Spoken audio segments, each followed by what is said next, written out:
지난 한 주간 기도하심으로 하나님의 평안을 풍성하게 누리셨습니까? 아멘. 감사합니다. 오늘은 빌립보서 4장 6절, 7절의 말씀으로 설교를 시작하고자 합니다. 화면을 보시면서 함께 한 번 더 봉독하도록 하겠습니다. 시작. 아무것도 염려하지 말고 다만 모든 일에 기도와 간구로 너희 구할 것을 감사함으로 하나님께 아뢰라. 그리하면 모든 지각에 뛰어난 하나님의 평강이 그리스도 예수 안에서 너희 마음과 생각을 지키시리라. 아멘. 이 말씀처럼 감사함으로 하나님께 기도하는 성도들에게 우리 하나님은 당신의 그 평강을 부어주십니다. 그리고 이 평강으로 그리스도 안에서 우리의 마음과 생각을 지켜주시는 것입니다. 그렇기 때문에 앞으로도 아마 자주 말씀을 드리겠지만 감사의 기도로 하나님의 그 샬롬을 날마다 누리며 살아가는 우리 모두가 되실 수 있기를 주님의 이름으로 축원을 드립니다. 그런데 여러분, 방금 읽은 이 빌립보서 4장 7절의 말씀에 따르면 샬롬을 누리는 하나님의 평강을 누리는 그 성도가 또 무엇을 지킬 수 있다고요? 마음과 생각을 지킬 수 있다 했습니다. 우리 동양 문화권에서 마음이라고 하는 것은 우리의 내면 전체를 묘사하는 단어입니다. 이 마음 안에 감정이나 이성이나 의지와 같은 모든 것들이 자리 잡고 있고 이 마음이 우리 행동의 원천이다 생각을 하고 있습니다. 그리고 생각이라고 하는 것도 이 마음 안에 포함되어 있는 하나의 기능으로 이해를 하고 있습니다. 그런데 오늘 본문의 말씀을 방금 읽었던 빌립보서 4장 7절의 말씀을 영어 성경으로 보면 마음이라고 하는 단어는 heart로 번역을 했고요.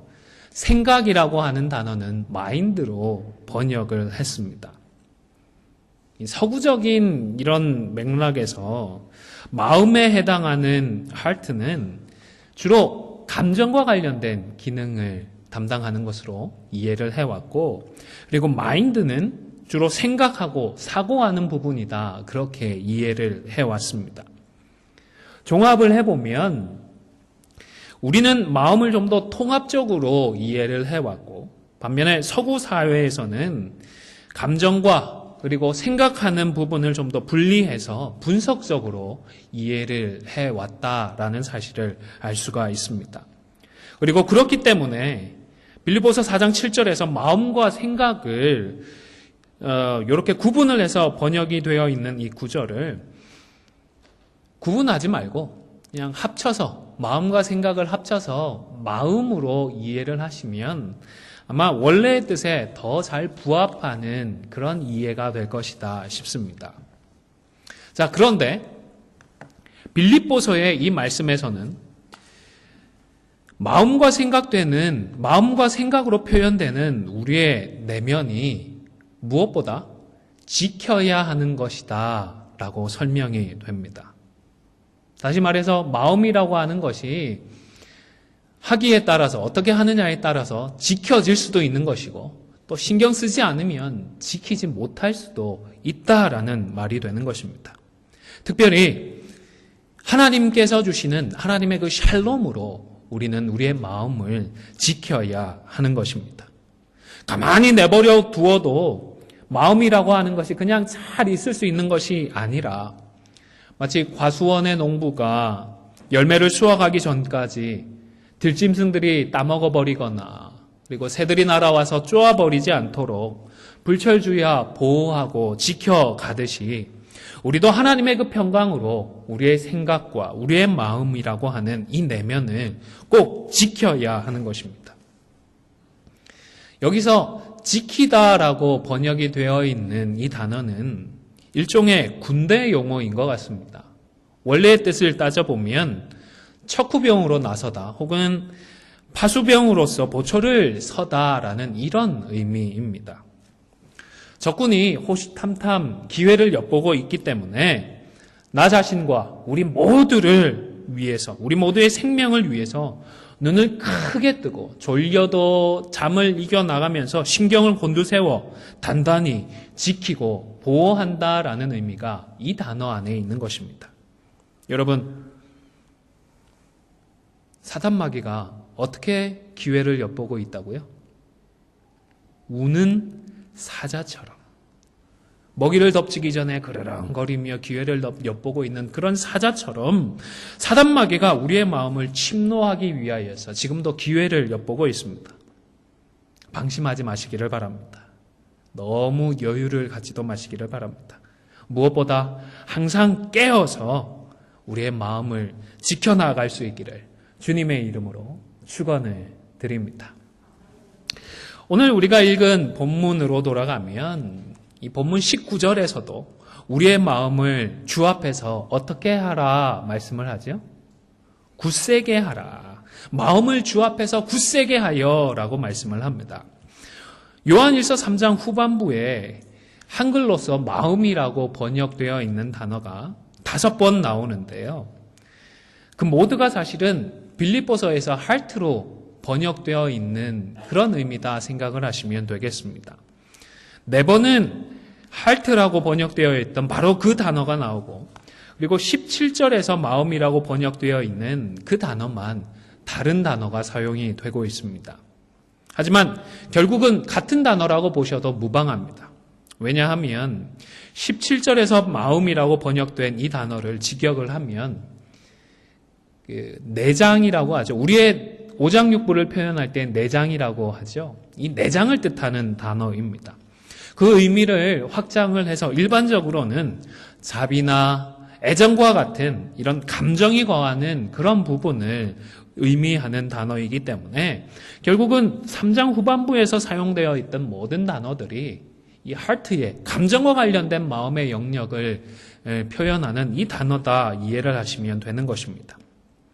아마 요한이 이 단어들을 사용한 이유는 3장의 내용이 사랑과 미움, 그리고 싫어하고 좋아하는 것과 같은 이런 감정의 영역과 관련이 되어 있기 때문인 것 같습니다.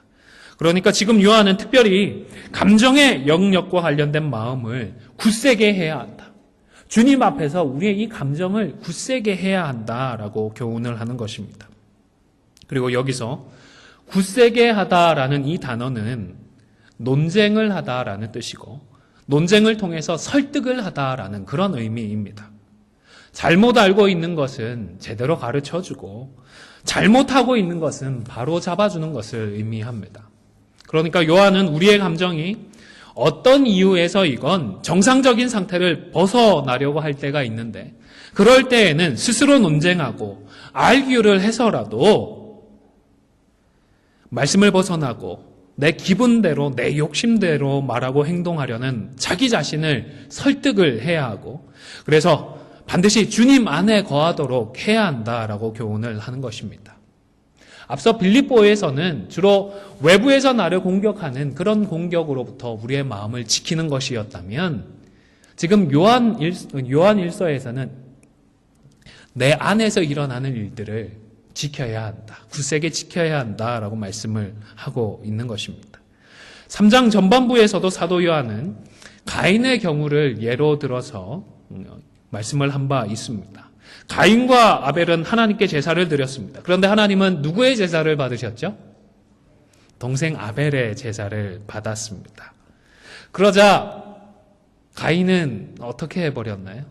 그만 화가 나서 미워서 동생을 죽이고 말았습니다. 사실 동생이 평소부터 믿고 싫었을 수도 있지만 성경에는 그렇게 말씀을 하지는 않습니다. 제가 생각하기에는 가인은 자신의 제사를 받아주지 않으셨던 하나님이 미웠고, 또 하나님이 미우니까 하나님이 기뻐한 제사를 드렸던 동생까지 미워졌던 것이 아닌가 생각을 합니다. 사자성어 중에 에옥그보라고 하는 사자성어가 있습니다. 어떤 집을 사랑하면 그 사랑이 그 집 위에 앉아있는 까마귀에도 영향을 미친다라는 그런 뜻입니다. 그 의미로는 어떤 사람이나 사물을 좋아하게 되면 관련된 다른 것까지도 좋게 본다, 좋아한다, 그런 의미가 됩니다. 이것보다 훨씬 더 우리에게 익숙한 속담이 있죠. 아내가 예쁘면 처갓집 말뚝에다가 어떻게 한다고요? 절을 한다. 그런 맥락인 것입니다. 사람의 마음이 이렇습니다. 좋으면 다 좋아지게 되고 또 싫으면 이상하게 다 싫어지더라는 것입니다. 가인 역시도 하나님의 뜻을 납득하지 못해서 하나님이 미워졌고 하나님이 미우니까 아벨까지 미웠던 것입니다. 가인은 그 미움으로 자기 마음이 흔들리는 바로 그 순간에 스스로 자기의 마음을 설득해야 했습니다. 설득해서 굳세게 해야 했던 것입니다. 내가 제사를 드려도 그것을 받느냐 받지 않느냐는 우리 하나님의 뜻에 전적으로 달린 것이고, 비록 내가 기대하고 내가 원하는 대로 되지 않았다 하더라도 기도하면서 자기 자신을 설득시켜서 그 하나님의 뜻을 납득해야 했던 것입니다. 비록 아벨의 제사를 하나님께서 받으셨고 그래서 하나님께 또 아벨에게 좋지 않은 마음이 생기더라도 동생을 살해하는 자리로까지 나아가지 않도록 그래야 할 하등의 이유는 없다라는 사실을 어떻게 해서든 스스로 설득을 해야 했던 것입니다. 일들이 원하는 대로 흘러가지 않더라도, 원하는 결과들이 열매 맺지 않더라도 하나님의 샬롬으로 충만하도록 기도해야 했던 것입니다. 그래야 범죄하지 않을 수 있기 때문입니다. 그래야 죄와 싸워서 이겨낼 수 있기 때문입니다. 그래야 사단 마귀의 악한 괴기를 이길 수 있기 때문입니다. 여러분, 가인 못지않게 우리도 속상하는 많은 일들을 겪으며 살아가고 있습니다. 전혀 예상하지 못한 일을 겪기도 합니다.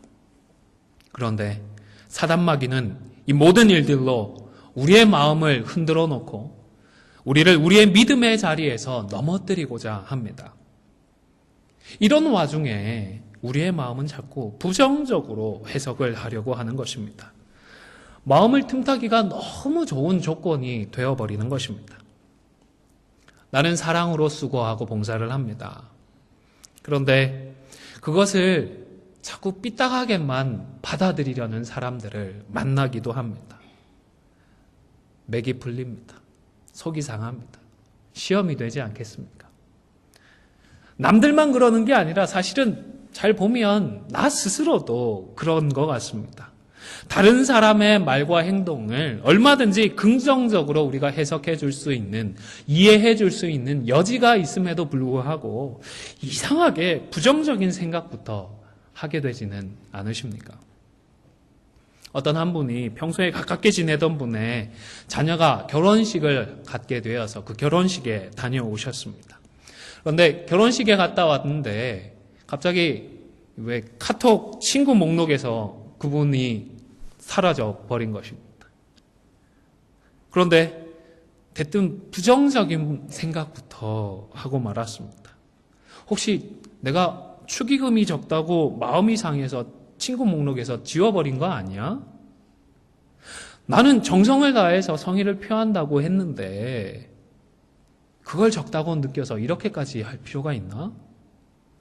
생각을 하고 속상해 했던 것입니다. 그런데 얼마 지나지 않아서 그 이유가 밝혀졌습니다.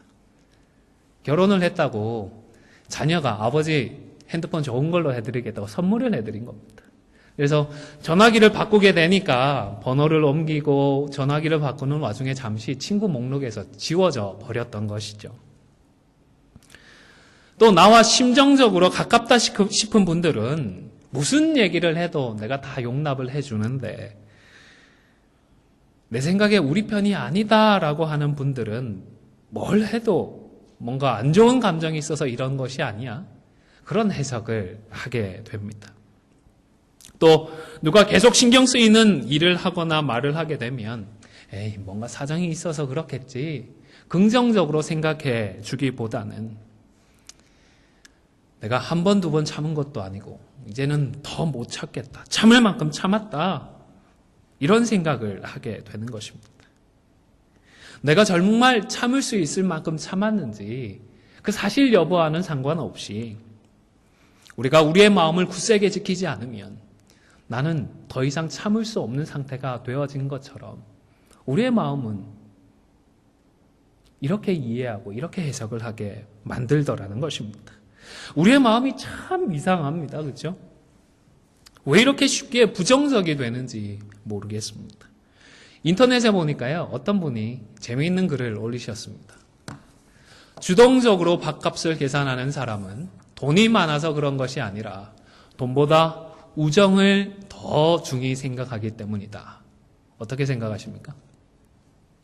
또 계속해서 일할 때에 주동적으로 하는 이는 바보스러워서 그런 것이 아니라 책임이라는 것을 알기 때문이다. 남의 얘기 같으면 그럴 수 있지 싶은데요.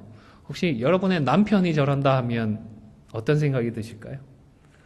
우리 아내가 이런다 생각하면 어떤 마음이 드십니까? 말싸움 후에 먼저 사과하는 이는 잘못해서 그러는 것이 아니라 주변의 사람을 아끼기 때문이다. 가정마다 아내가 먼저 사과하시는 분도 계시고 남편이 먼저 사과하는 분도 계실 텐데 잘못해서 먼저 사과를 한다고 생각을 하십니까? 아니면 나를 아끼기 때문에 먼저 사과한다고 생각을 하십니까? 너를 나서서 도와주려는 이는 너에게 빚진 것이 있어서가 아니라 너를 진정한 친구로 생각하기 때문이다. 늘 너에게 정보를 주는 이는 한가하고 할 일이 없어서 그러는 것이 아니라 마음속에 너를 두고 있기 때문이다. 아마 이 글을 쓰신 분도 답답하고 억울한 일을 꽤 겪어오셨던 것 같습니다.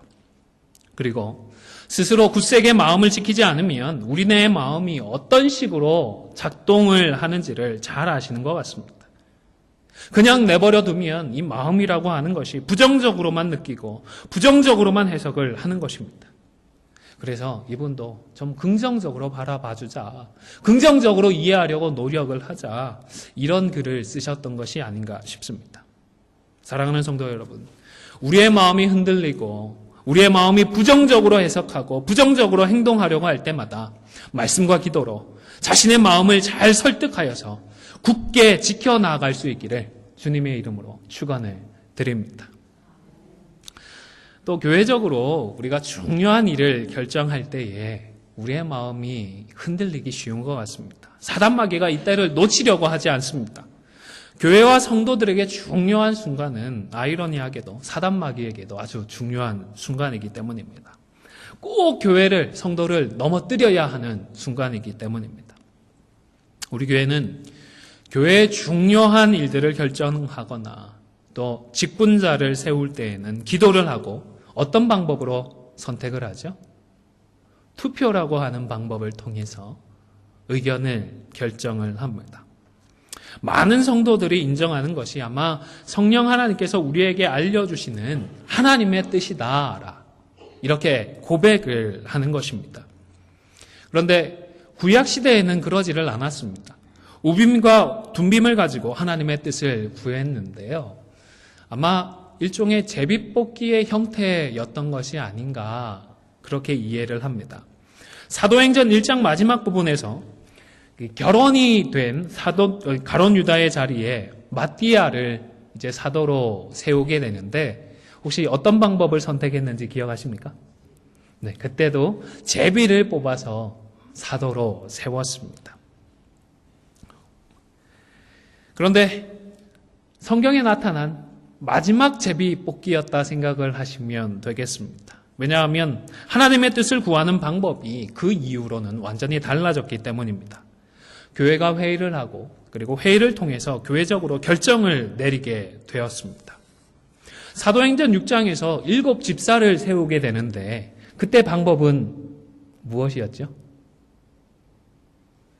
제비뽑기가 아니었다는 것은 확실합니다.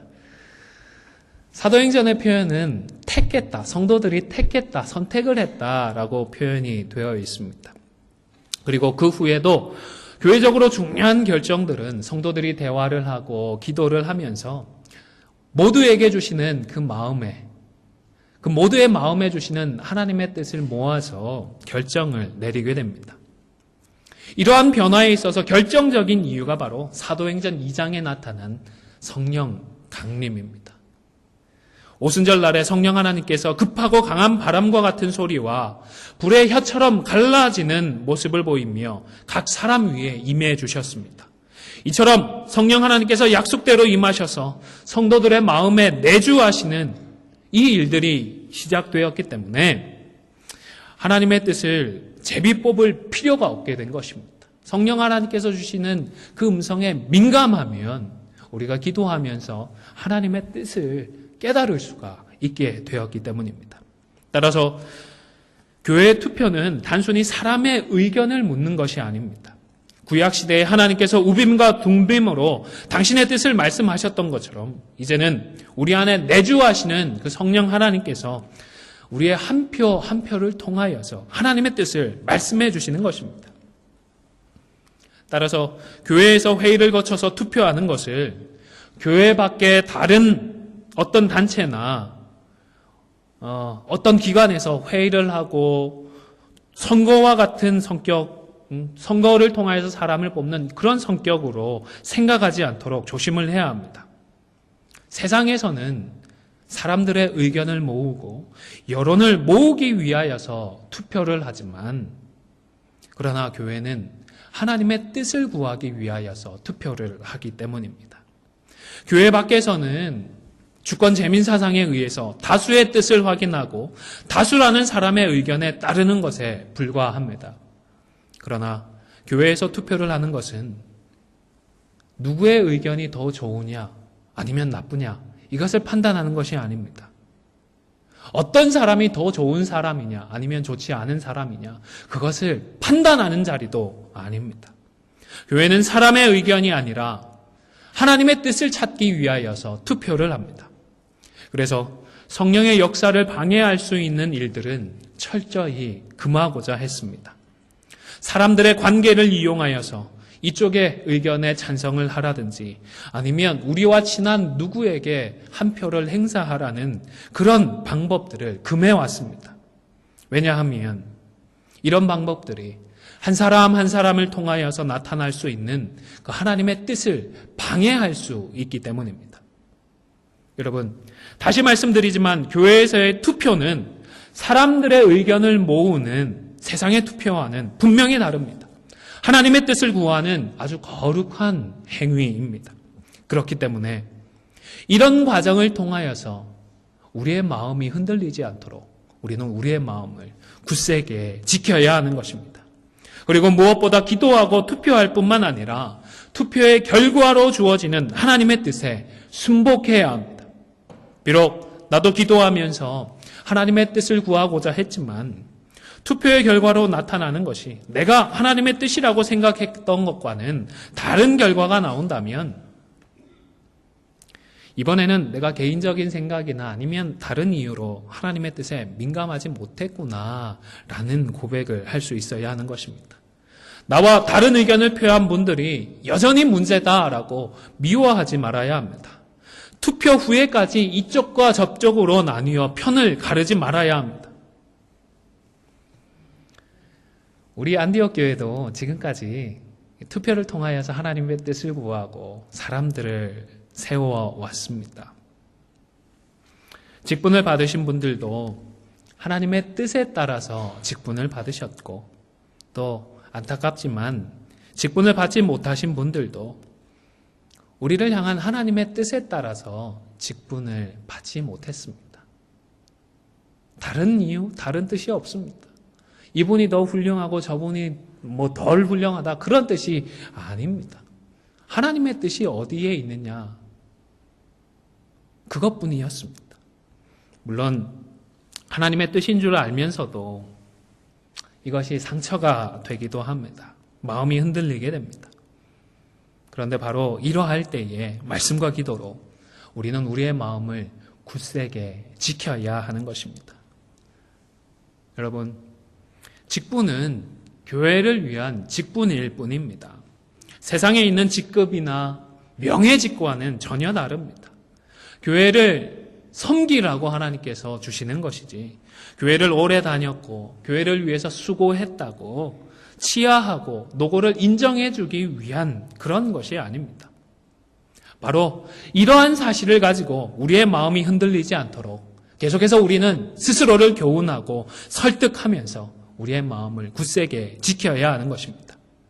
사랑하는 성도 여러분, 우리를 사랑하셔서 십자가에서 우리를 위해 목숨을 버리신 우리 주님을 기억하며 때때로 흔들리는 우리의 마음을 굳세게 지켜서 우리가 하나님의 자녀임을 우리 자신과 다른 지체들과 그리고 모든 열방에까지 알려서 그 이전에는 우리가 진노의 자녀였지만 그런 우리를 불러내어 구원하시는 그 하나님의 이름의 영광을 드러낼 수 있는 우리 모두가 되실 수 있기를 주님의 이름으로 축원을 드립니다. 이제 두 번째로 우리 성도는 계명대로 믿고 사랑해야 합니다. 시간 관계상 다음 주일에 계속 이 부분에 대해서는 말씀을 나누도록 하겠습니다. 국민일보 겨자씨라는 코너에서 읽은 하나의 글로 오늘 설교를 마무리하고자 합니다. 어떤 사람이 물에 빠져서 허우적거리고 있었습니다. 한 사람은 지나가다가 지금 물에 빠져 허우적대는 그 사람을 도와주지는 않고 오히려 꾸짖었습니다. 그러게 물가에서는 조심해야지 부주의하게 행동을 하니까 이런 일을 당하지 않냐며 한참을 꾸짖었습니다. 그 사람이 공자라고 합니다.